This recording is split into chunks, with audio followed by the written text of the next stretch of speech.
என்னப்பா எங்க போற?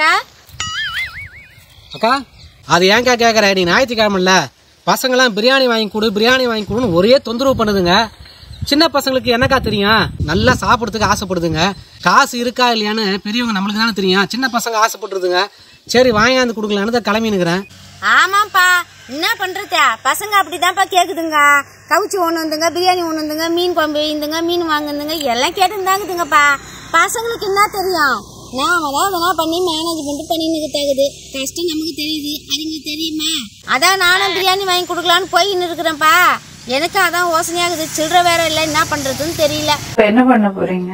சில்லற இல்லைன்னா என்னக்கா? அக்கா ஒரே பக்கத்து வீட்டில் இருக்கோம். இதில் என்னக்கா காசு என்னக்கா? நான் கடைக்கு போயிட்டு வந்துடுறேன், நீங்கள் சில்லற மாற்றி வைங்க.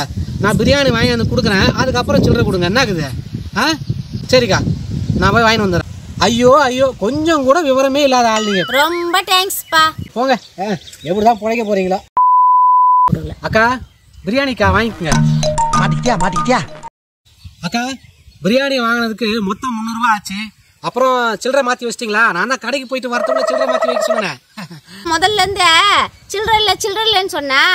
காசு இல்லாததான் சில்லறை இல்லைன்னு சொன்னேன். உனக்கு புரியலையாப்பா? காசு இல்லைன்றதான் நீ அப்பத்துல சில்லறைன்னு சொல்லினுக்கிறியா? சத்தியமா நீ எல்லாம் உருப்படவே மாட்ட.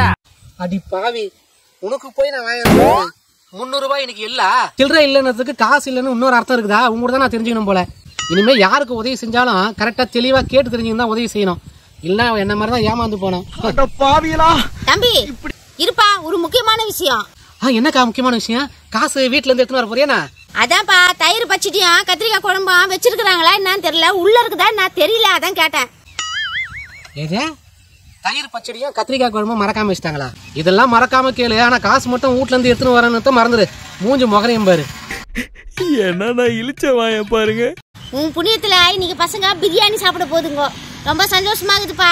வரேன். என்ன யார் பத்த புள்ளியோ எப்போ வந்தாலும் மாட்டேங்குது. இதால நம்ம பிரியாணி சாப்பிட்டாம இருந்தா அவன் இன்னும் திருந்தல மாமா.